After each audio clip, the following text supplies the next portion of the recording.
শুভ সন্ধ্যা। আমি সুনীল কুমার পালের একটি ছোট্ট কবিতা পাঠ করছি। আধার ভরা বিশ্ব মাঝে একটুখানি আলো চাই যে প্রভু তোমার কাছে, ঘোচাও মনের কালো।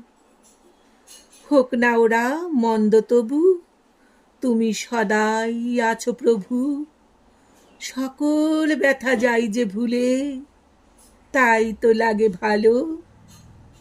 কথা যাদের বাক্যহারা, সোজা পথের নেই ইশারা।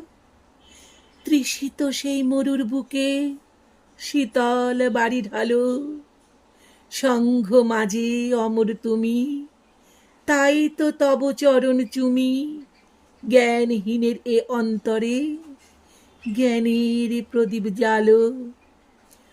যুগ ভগবান প্রণবানন্দ, জাগাও চিত্তে নব আনন্দ। ওই নামে দাও মুক্তি সবাই, মনের দ্বার খোলো। নমস্কার। ভালো লাগলে সাবস্ক্রাইব করে সঙ্গে থাকার অনুরোধ রইল।